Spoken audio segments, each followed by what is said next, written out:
Halo semua, jumpa lagi di channel Lepuna Kanca setelah berapa lama Mas? Agak lama, Agak kurang lama ya? lebih 3 bulanan. 3 bulan? Kita off, dua atau tiga lah. Ya cukup lama lah ya. Terus akhirnya udah ada ide konten lagi baru. Terus belum ada judul lagi kan? Nanti silakan mungkin bisa komen aja ini mau dibuat apa nama konten ini. Yang jelas intinya konten ini kebetulan akan membawakan mungkin akan agak telat, cuma karena perbincangannya masih Hangat, masih hangat dan seru, seru memang. Terus jadi perbincangan nasional. perbincangan nasional. Dan kenapa kenapa aku kepingin bikin konten ini, salah satu nih karena kami berdua, terutama kami berdua pernah terlibat di bidang itu. Tapi sebelum itu ya, Ya bahkan sedikit sampai sekarang lah, bisa bisa bisa dibilang sampai sekarang. sekarang mungkin ya sing ini sing officially kan aku wis gak Ya, itu. Tapi sebelum itu ya, mungkin ada yang belum tahu Puna Kaca ini apa, mungkin kayak iklan titik, kayak untuk info sedikit buat teman-teman yang mungkin belum tahu. Di Puna Kaca ini kita komunitas. Kita komunitas yang isinya di sini itu industri kreatif. Kebetulan yang ada di industri kreatif yang support ke Puna Kaca ini ada studio recording Ilsa Barokah, terus ada Hasan Kis, kok Hasan Kis? Damarkes. Damarkes, Hasan Kis lah jenenge TikTok ya. Damarkes itu Damarkes custom itu memproduksi tas tas custom. custom. Itu nanti bisa dicek di deskripsi nanti link sosmednya atau mau tanya-tanya yang mau bikin tas atau apapun. Terus kami juga ada Band band reguler. reguler, talent yang misal mau band wedding atau mau reguleran di kafe, kami juga punya. Salah satu nih Gumus. Ya. Itu. Info lebih lanjut bisa cek sosmed kami aja, nanti bisa tanya-tanya di DM atau ya komen, ramaikan komen aja. Oke, sedikit iklan niku, terus langsung aja. Topik yang mau kami bahas di sini adalah kasus videografi yang bernama Amsal Sitepu, yang beritanya itu dikasuskan, bahkan di penjara 131 hari. Iya, Infonya ditahan. ditahan lah, ditahan. Terus per tanggal 1 April kemarin alhamdulillah udah bebas sebenarnya. Jadi si Mas Amsal ini udah dibebaskan dari keputusan hakim, cuma kabarnya sih masih bergulir sih, masih dari penuntut masih ada anu. Lah kronologinya gimana teman-teman? Kronologinya singkatnya adalah zaman Covid 2020-an 2020-an itu ada Mas Amsal ini lagi, dia kebetulan juga jasa videografi wedding dan sebagainya seperti itu. Terus sepi kan, Covid, karena COVID, PSBB, pembatasan dan sebagainya, akhirnya sepi. Dia punya inisiatif untuk bikin jasa pembuatan video profil desa. Nah, salah satu yang digarap di Desa Karo, Sumatera Utara ya. Aceh atau Sumatera Utara? Sumatera Utara. Sumatera Utara, di Desa Karo. Terus video udah jadi. Dia bikin proposal kan, dia dulu bikin proposal, diajukan ke desa-desa, salah satunya ada RAB-nya. Ada RAB-nya lengkap di proposal itu. Terus karena Mas Amsal ini berasal dari Desa Karo, akhirnya ya juga Desa Karo ini juga dibuatkan gitu kan. Dan kemungkinan karena putra daerah, kemungkinan Amsal ini memasang harga yang sedikit lebih rendah dari standarnya. Nilainya sekitar di RAB-nya itu 30 juta. 30 juta dan ACC. Pembuatan selesai, karyanya juga bagus. Bahkan jadinya lebih cepat dari yang dijanjikan. Terus ya intinya udah selesai. Proyek udah selesai, berapa desa udah selesai semua, tidak ada komenan, sudah tidak ada revisi dan sebagainya. Di tahun 2025 ujuk-ujuk ya gak ujuk-ujuk juga ya, long short story panjang loh, mulai dari 2020 loh ini ceritanya. Iya ya justru itu diamani ujuk-ujuk kan malah kan akhirnya terjadilah kasus ini. Simpelnya Mas Amsal ini dari pihak JPU Mas, ada katanya ada indikasi korupsi lah, markup, korupsi dan sebagainya. Itu awalnya Mas Amsal ini diminta untuk jadi saksi ahli. Awalnya ya kan, jadi saksi ahli. Hari keberapa pemeriksaan kok tersangka? Bingung. Bukan langsung terdakwa. Enggak, jadi saksi dulu, Mas. Enggak, iya, jadi setelah jadi saksi terus langsung tersangka, langsung terdakwa. Iya, diganti tanpa ada pemberitahuan, moro-moro diubah menjadi terdakwa, sidanglah akhirnya. Lah, yang menarik dan aneh, dan ini jadi bahasan hampir Seantero di berita nasional juga soalnya kan. ya gimana gak nasional wong DPR sampai DPR akhirnya juga turun juga H-2 apa H-3 sidang putusan terakhir. Itu akhirnya DPR Komisi 3 juga akhirnya turun tangan juga. Keanehannya udah berita lengkapnya silakan teman-teman bisa cari banyak. Ferry Irwandi udah bahas, Chandra Leo akhirnya juga speak up juga. Influencer videografi dan influencer juga sudah banyak yang bahas. Tapi yang perlu kita bahas salah satunya apa gimana? Mungkin yo keanehan salah satunya ya keanehan juga. Iya. Tapi ada satu statement menarik kan. Satu statement menarik yang sebenarnya ini juga kepikiran pas awal-awal aku tahu kasus ini. Terus akhirnya kemarin tak DM nang sampean juga tuh. Salah satu influencer itu bahas bahwa enggak cuma dia aja, tapi beberapa juga ada yang bahas kok. Poinnya adalah kalau dugaannya ini markup atau korupsi, kan proyek udah selesai. Pertama proyek udah selesai. Terus habis itu dugaannya korupsi sama markup. Kenapa yang diincer adalah si Amsal yang notabene-nya dia vendor pihak ketiga yang notabene-nya dia kan hanya aku jasa nih, aku punya harga, aku punya red card, silakan dipelajari, pihak desa monggo si klien silakan dipelajari. Oke, udah deal.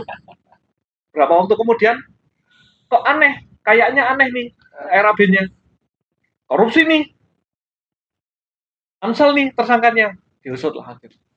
Kenapa enggak si pihak kliennya lah ibaratnya ya, di mana-mana ya. Desanya mungkin di mana-mana yang namanya markup yang akhirnya menjadi dugaan korupsi itu harusnya kan si pemesan toh.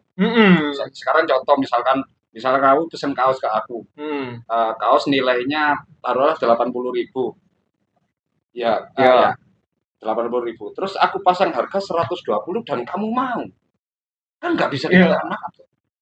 Kecuali kalau dari aku tetap 80, kamu meminta nota kosong dan sebagainya. Nota kosong atau aku minta Mas sama tulis 100 saya gitu. Itu baru markup. Tapi khusus di bidang jasa atau semi jasa, khususnya lagi di videografi, itu standarisasi harga ada nggak sih? Kan nggak ada toh. Nggak ada. Masalahnya begini. Aku sendiri bukan videografer sih, cuman aku lebih ke graphic designer. Logoku itu pernah dibeli 15 juta. Aku untuk membuat logo yang dibeli 15 juta itu nggak sampai 5 menit. Aku bikinnya logo itu nggak sampai 5 menit, tapi dibeli oleh orang 15 juta. Iya nggak? Iya. Berarti kan di situ nggak ada standarnya. Logo itu nilainya harus sekian, terus desain grafis untuk baliho itu standarnya harus kan nggak ada. Termasuk videografi ini gitu. Kita bisa ambil contoh ini juga lah, Mas. Kita bisa ambil contoh salah satu ini kejadian lucu juga sih sebenarnya. Kejadian lucu ada sebuah karya seni di Eropa atau Australia kayaknya. Nanti silakan komen misalnya ada yang keliru ya. Saya ingatku di Australia kalau nggak di Inggris Eropa gitu kan. Ada pameran seni, terus di situ ada karya yang dipajang di situ dan ada yang beli miliaran dolar. Ngerti? Apa karya itu? Pisang dilakban di tembok. Ya opo miliaran. Aduh. Iya kan? Artinya memang nggak ada standarisasi harga untuk karya seni. Lah akhirnya poin aku kemarin sempat beberapa kali ya di FYP aku muncul beberapa info kan ya. Ada info, sorry, bukan fakta tapi ada info tambahan. Kan kalau dari pihak birokrat atau pemerintah ini mau audit, itu kan ada standarnya kan. Apa kemarin SIPD atau apa? Silakan komen.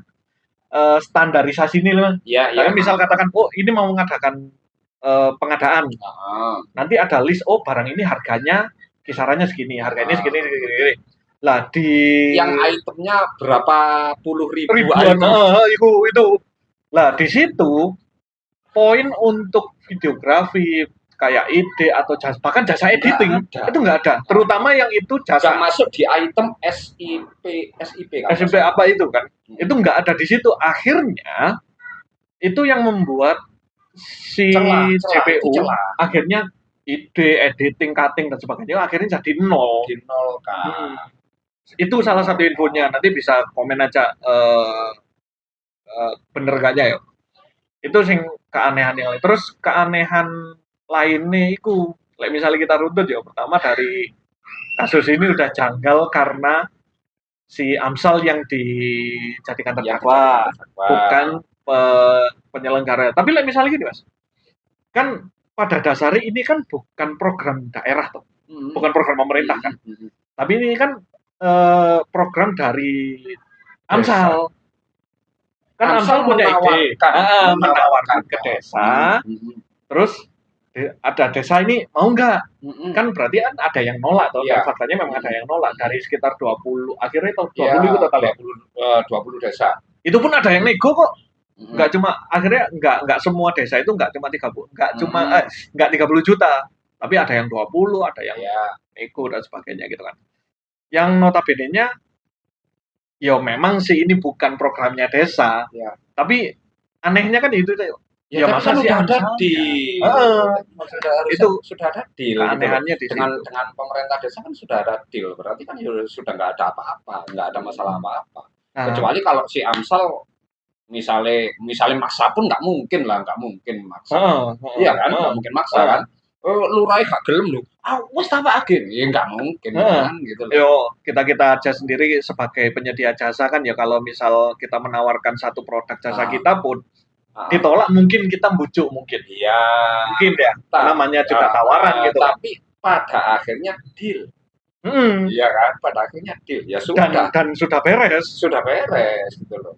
Iku aneh-aneh. Terus keanehan yang berikutnya kan, selain Amsal yang sebenarnya bukan harusnya menjadi tersangka gitu kan, terdakwa. Salah satu keanehan berikutnya itu adalah yang sing nol tadi kayak tenaga editor, terus itu harusnya nol. Lawang supel tas saya ono bayarane lho. Gitu iya? Aku karo. Enggak, maksudnya kan dari pemakai jalan kan dia dapat bayaran. Oh ya, gitu.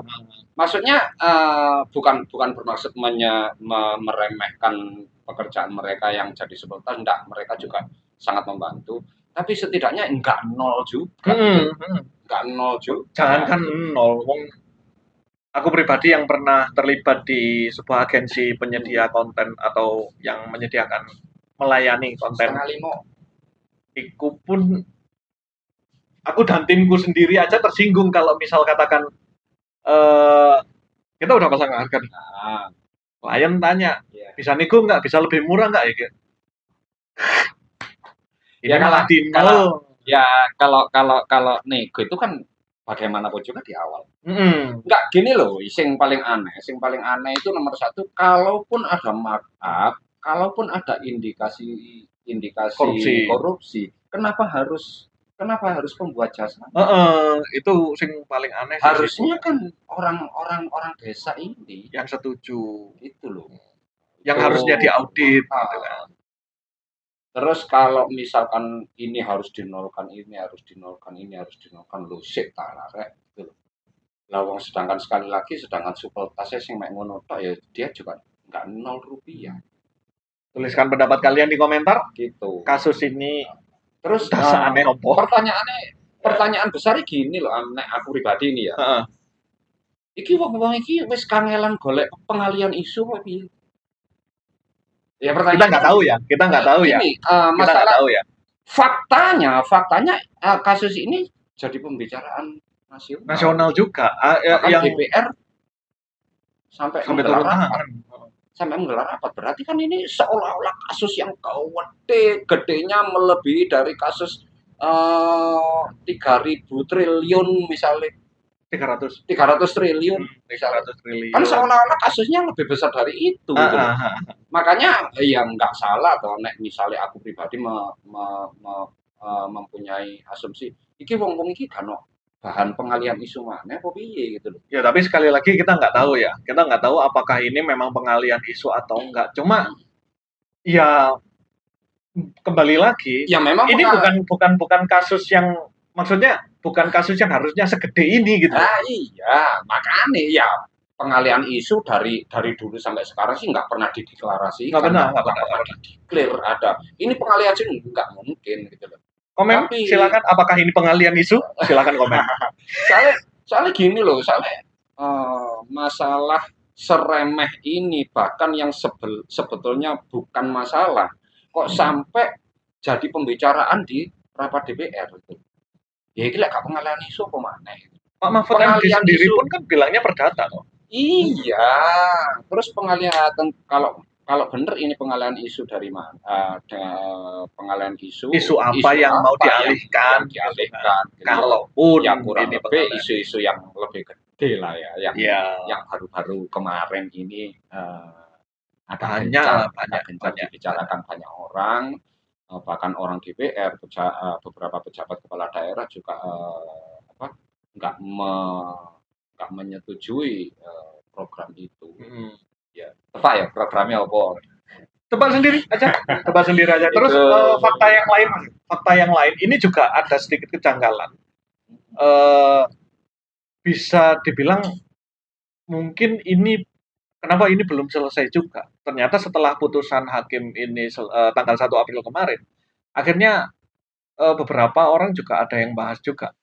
Bahkan sebelum Amsal Sitepu ini rame masalahnya, itu ternyata ada beberapa orang lain atau vendor atau jasa yang lain yang melakukan hal yang sama dengan proyek mereka masing-masing dan masih kurang lebih 10 orang itu ya.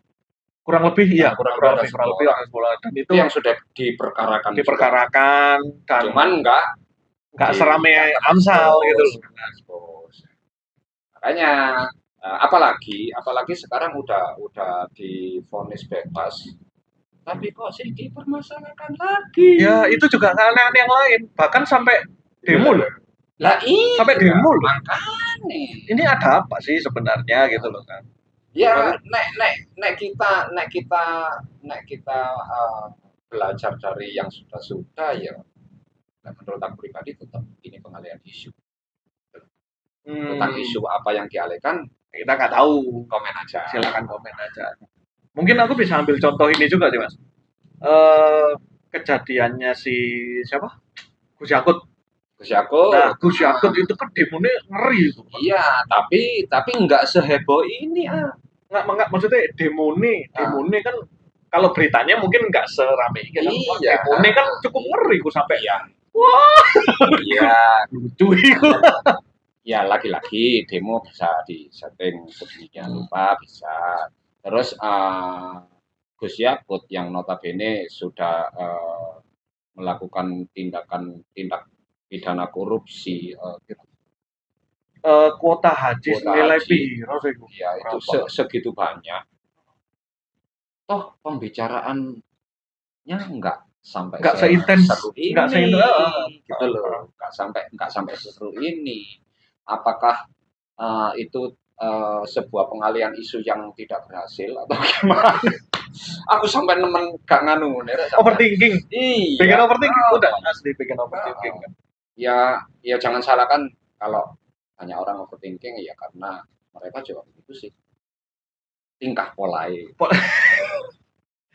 Iya yang bikin aneh kan kena aduh kita udah nggak bisa hitung lah wis.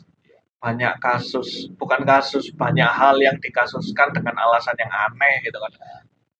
Nadiem Makarim sampai sekarang belum selesai gitu kan. Dan itu pun dari beritanya dakwaan dan sebagainya pun banyak keanehan juga. Tom Lembong, siapa? Bu Ira. Ya kalau misalkan kasus-kasus gede yang kayak gitu, yang sekaliber itu, kita udah hafal lah di negeri ini ya, nggak bakalan beres. penanganannya. Yang paling aneh memang kasus Amsal ini. Kali ini yang paling aneh. Soalnya kasusnya remeh, bahkan sebetulnya bukan kasus, tapi menjadi perbincangan nasional sampai DPR melok rapat dan sebagainya. Terus sampai Profesor Mahfud MD juga ikut komentar di situ. Speak up. Gitu, terus akhirnya iki apa-apaan sih gitu. Iki apa-apaan. Jadi ya kembali lagi aku pribadi sih iki wong-wong iki koyo gak ono wis kehabisan ide, kehabisan bahan untuk pengalian isu. Oh, ini kalau nggak salah,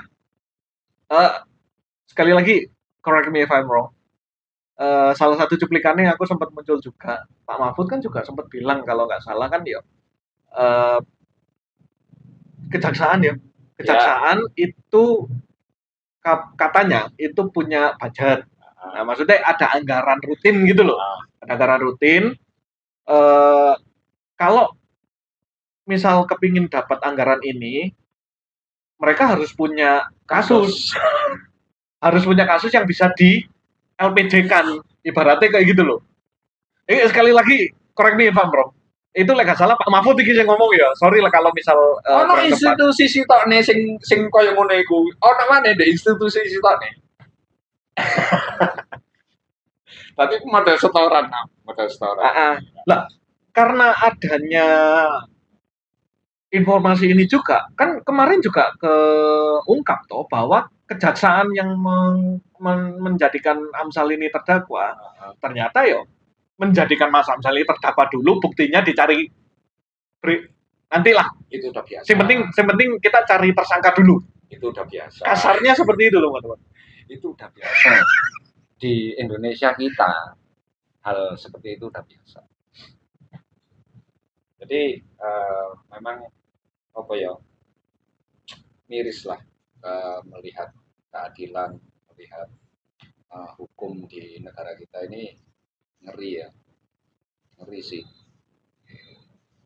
Apa jadinya kalau hukum sudah seperti ini?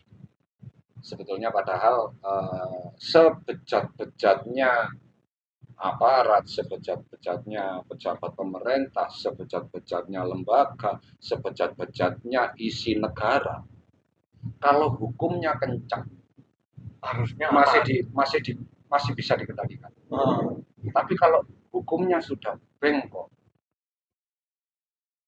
seperti kalimatnya Panji Pragiwaksono di show-nya Mensrea, kita mau berharap ke siapa lagi selain diri kita sendiri gitu kan.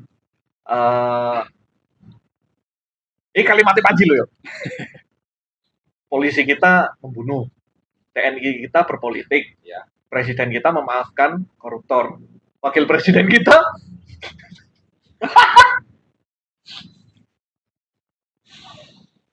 tapi nek Panji ngomongnya saiki ya, mungkin bisa jadi polisi kita bertani, TNI kita bertani, lek saiki ngomongnya. Berhubung Panji wingenane. Ya. Itu kan karena DE kan materi pembahasannya 2002 sebelumnya lah. Iya. Kok misalnya saiki nambah mana situ? Apa? Ngurus MBG. Lho lah bertani. Keker iya. Ada yang menanam jagung. Ngupas. Nanam. Tapi salah musim loh kayak. Enggak gini loh, pertanyaan yang lebih substantif ya, lebih fundamental sebetulnya. Sebetulnya negara kita ini melakukan pembodohan ini ternyata enggak sejak baru-baru ini. Makanya sekarang kita jangan heran kalau ada anak siswa SMA ditanya 4 kali 5 sama dengan berapa, nggak bisa jawab, 3 kali 4 sama dengan berapa, nggak bisa jawab. Jangan heran. Ya memang karena pembodohan mungkin ya. Pembodohan. Kalau istilahnya beberapa orang ada yang bilang itu ini pembodohan sistemik. Iya, pembodohan sistemik. Tapi ternyata bukan sejak Bukan baru-baru ini. Baru-baru ini. Buktinya apa? Buktinya lawang JPU gobloke kaya ngono ayo. Salah satu poin yang aneh juga di masalah ini ya. Yang menjadi dipermasalahkan adalah kenapa di RAB Mas Amsal menyebutkan rinciannya itu dalam bahasa Inggris. Padahal solusi ini so simple, dan ini aku barusan nonton, aku sependapat karo salah satu YouTuber yang aku ikuti dan dia komentarnya seperti ini, teman-teman. Kalau masalahnya hanya karena tata bahasa atau dia pakai bahasa Inggris yang notabene-nya itu membuat para perangkat desa ini kebingungan, Mas ini maksudnya apa? Kan tinggal tanya. Mas ini maksudnya kan tinggal tanya. Sesimpel itu. Ngapain dipermasalahkan sampai jadi dugaan ini membodohi orang-orang yang nggak tahu. Padahal kan tinggal tanya. Production video desain talent itu apa sih gitu kan. Bukannya tinggal misalkan memang tidak boleh menggunakan istilah asing. Sal, gaya proposal maneh. Ojo nggawe istilah asing. Revisi dari proposal. Ya memang sejatinya memang itu bukan masalah, tapi dibuat seolah-olah akhirnya malah kesan makin kelihatan dibuat-buat. Ya makin kelihatan bodoh gitu loh. Ya sama dengan kemarin ada wacana siswa daring lagi. Oh ya. Tapi MPG jalan terus dan murid harus wajib mengambil. Lah, sekelas menteri mengeluarkan statement yang itu akan menjadi sebuah kebijakan dengan sebodoh itu. Makanya saya bilang tadi bahwa pembodohan secara sistematis ini bukan dimulai dari baru-baru kemarin, tapi sudah lama. Ya faktanya menteri aja kayak gitu. Iya kan, padha karo ono sekelas menteri ngomong ini, kon lek mari masak, lek wis mateng kompormu patenono untuk menghemat energi. Iku kegoblokan sing modelnya opo ngono lho. Ya semua orang pasti lah melakukan. Ya mungkin kalau misal masak lupa gitu kan ya okay kalau lupa jenenge wong lali. Tapi kan nggak perlu jadi statement. Iya. Apalagi seorang menteri gitu loh. Nggak perlu jadi statement nih. Ya kalau misalkan harus rakyat diminta harus hemat energi, ya apalah sing istilah-istilah kementerian nggak istilah opo ngono kan yo iso. Mosok masak wis mateng patenono yo kabeh wong wis. Atau mungkin kalau memang kepingin tujuannya pingin efisiensi, hemat energi dan sebagainya, ya poin utamanya yang memang dianggap pemborosan di mana itu memang dicari. Utamanya ini bagian ini yang memang boros. Ini di-cut, bukan yang jadi obrolan banyak orang, ujung-ujungnya rakyat kecil yang jadi target korban lagi. Ya memang selalu begitu lah. Memang selalu begitu ya. Jadi mereka para pejabat itu udah seolah-olah nggak tahu, padahal tahu. Tahu kalau misalkan harus hemat anggaran itu mana yang harus dihemat, mana yang harus dibiarkan, mana yang harus ditambah. Bahkan dalam penghematan pun itu ya ada lah yang harus ditambah kan. Ada misalnya ndek kene dicemplong 1 juta ditambah norene 500 itu kan ya penghematan. Iya kan? Nah, itu. Jadi pejabat kita juga bukan nggak ngerti tentang itu, tapi ya pengambilan keputusannya yang jadi ya lagi-lagi rakyat memang jadi bulan-bulanan dan sampai sekarang sampai sekarang. Jadi cuman yang disayangkan banyak teman-teman sih sekarang itu lebih semata-mata gitu. Ya kita nggak kaget sih sebetulnya. Sebenarnya kita mengamati kasus apapun di negeri ini sebetulnya kita nggak kaget sebetulnya. Cuman sekarang itu lebih semata-mata, lebih semena-mena dan lebih gampang ke blow up. karena sosmed karena toh. Algoritma sosmed sekarang kan juga cepet banget kan, begitu ada yang viral, ada yang rame nih jadi bahan obrolan nih. Langsung aja gitu loh. Bahwa sebetulnya kasus-kasus seperti ini ya sudah banyak dari dulu. Dari dulu sudah banyak. Cuman sekarang ini lebih semata-mata. Banyak kok program-program, apalagi program-program presiden yang sekarang ini kayaknya juga pada nggak masuk akal semua gitu loh. Untungnya ya aku selama pernah sih di agensiku sebelumnya ini, tapi untungnya itu transaksi sing ya udah transaksi lepas sesuai prosedur lah. Dua kali aku dapat orderan konten video itu dari Pemerintah. partai. Partai. Lebih dari partai karena masa kampanye. Akhirnya kita buatkan konten lah saat itu, tapi karena kebutuhannya untuk kampanye. Niku aku kesannya malah jadi partisipan aku. Talentnya aku soalnya. Padahal nggak dukung partai itu sama sekali. Ya padahal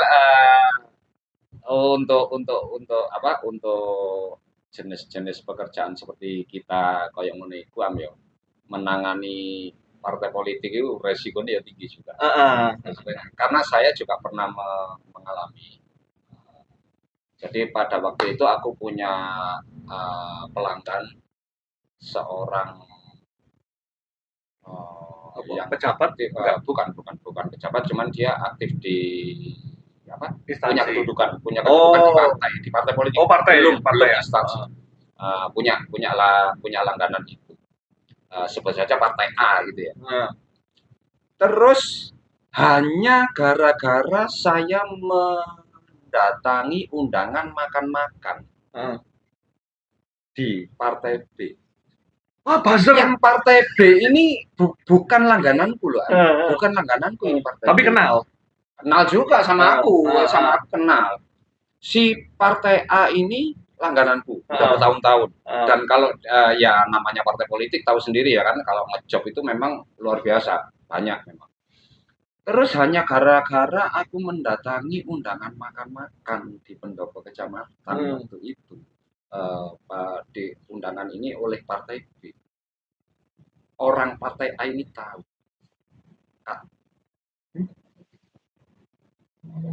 Sejak saat itu partai A ini udah nggak menjadi langganan saya lagi. Resikonya seperti itu. Mungkin kamu entah pernah merasakan itu atau belum. Belum. Kalau aku udah pernah. Tapi kalau misal dapat job dari orang yang terafiliasi langsung sama pemerintah, entah itu sama pejabatnya, itu beberapa kali, tapi untungnya nggak sampai, karena aku menghindar lah. Maksudnya selama itu ada hubungannya dengan pemerintahan yang ada kayak rawan, misalnya aku terlibat di situ lebih dalam, enggak deh tapi kayak misalnya beberapa kali misalnya aman sih nggak masalah, kayak misalnya kemarin di itu kan tanggap aman risiko lah. Terus posisinya bukan aku juga yang grand opening grand opening tapi belum aktif. Itu juga salah satu contoh kelucuan juga kan, hampir sama kayak kasusnya si Amsal, dijadikan terdakwa dulu baru dicarikan buktinya. Ini belum jalan tapi dibuka aja dulu. Ya dibuka aja dulu, yang penting grand opening, di video untuk laporan bahwa kita udah grand opening nih. Ya gitulah. Acaranya begini grand openingnya. Nah akhirnya dari kasusnya si Amsal ini ada beberapa statement juga dari teman-teman influencer atau konten kreator itu yang mempertanyakan di area ini. Komen-komennya juga banyak yang mempertanyakan ini. Kan sekarang si Amsalnya udah diputuskan bebas nih, ya kan? Berarti langkah berikutnya gimana nih si JPU atau yang menuntut nih? Apakah mereka akan mendapatkan ganjarannya juga atau ya udah? Sampai sekarang sih masih dikejar sih, masih mengejar, dan tidak ada kejelasan apakah si jaksa penuntut umum ini akan mendapatkan hukuman juga karena bisa dibilang fitnah nggak sih mas? Gitu? Mungkinkah? Nah, kita tunggu aja ya. Silakan kasih pendapatnya juga. Harusnya kasus ini harusnya berakhir gimana? Tuh. JPU. JPU berarti Amsal nuntut balik? Enggak. Enggak. Padahal ya enggak sih. Ya kalau nggak nuntut balik kayaknya sih nggak bisa. Nggak bisa ya? Nggak bisa diperkarakan. Itu kan bagaimanapun juga itu kan masih domainnya JPU. Memberikan pernyataan karena domainnya kecuali kalau si Amsal Nuntut balik baru bisa diproses. Kayaknya sih begitu. Kalau si JPU ini diperlakukan sebagai rakyat biasa juga. ya kayak kan semua sama di mata hukum ya.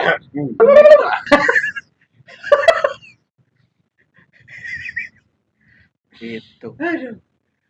Terus apa mana keanehan dek jaksa iki mau mulai dari terdakwa terus RAB demo sampai DPR sampai di ada indikasi DPR sampai di kontok-kontokan apa Pak Habibur Rahman kan sampai bilang apa lah ini iki kasarnya ya ada oknum atau sekumpulan orang ini yang ibaratnya punya perasaan atau statement seperti ini. Ini ngapain sih DPR ikut-ikut malah intervensi? Ini masalah kami, ngapain DPR ikut-ikut barang? Ikut-ikut sekalian gitu. Pak Habibur Rahman juga sampai komplain. Ya kan akhirnya serba repot. Kalau misalkan maksudnya tujuan si DPR ini mengkanter kasus ini kan.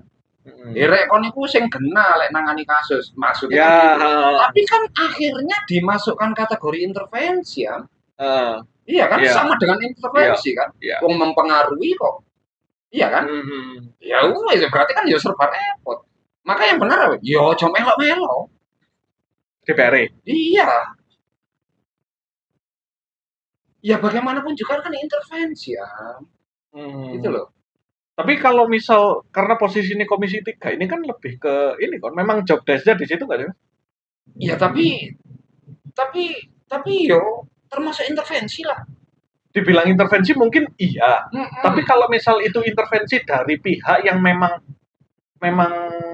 relevan. Iya, memang mungkin bukan intervensi dalam artian untuk ya untuk ikut campur enggak, tapi dalam artian kayak sing Saman bilang ini tadi. Men ini kasus aneh ngapain sih? Iya. Harusnya kalian gini loh. Cuma sekedar ngingetin gitu kan. Tapi ya sekali lagi karena pihak oknumnya JPU ini memang rada akhirnya dianggapnya mengganggu urusan lah dan sebagainya. Padahal ya sekali lagi kalau dikembalikan ya kasus ini memang aneh. Apa ya makanya aku tetap kekeh pada asumsiku bahwa ini adalah pengalihan isu. Jelas itu pengalihan isu. Menurut saya itu pengalihan isu. Bagaimana bisa kasus seperti ini kok sampai di rapat DPR? Bagaimana dengan kasusnya bekas salah satunya mungkin kayak apa efek banjir kemarin di 3 provinsi Sumatera, kabarnya gimana? Udah hampir 100% pulih kok. Listrik udah menyala gitu. Itu loh, ya kayak DPR juga ya mungkin bisa bilang kalau memang pengalihan isu memang ini brengsek.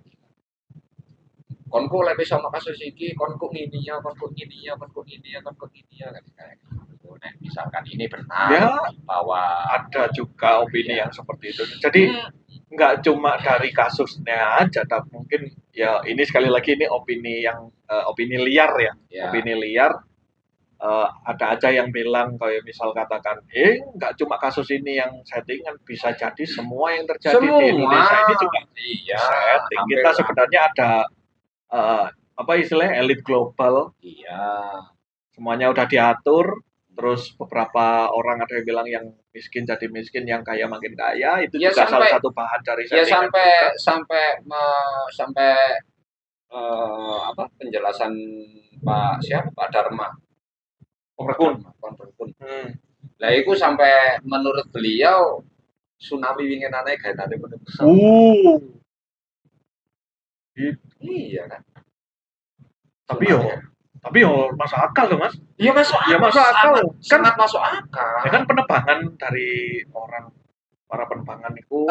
Nek tsunami, bukan tsunami. Kok tsunami? Tsunami 2004. Iya, 2004. Itu bikinan orang. Sudah ada urutan tanggalnya.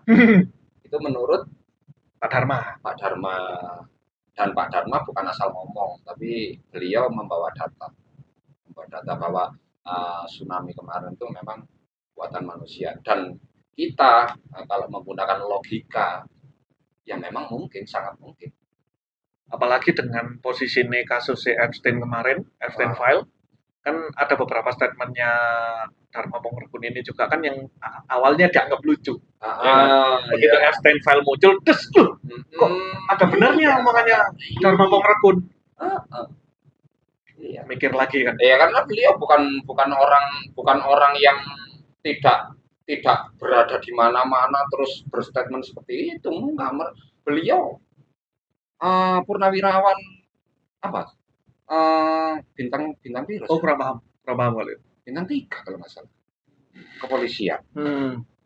Kan bukan, ya berarti orang kan yang orang nggak menutup kemungkinan dia punya informasi penting seperti itu juga memang. Iya.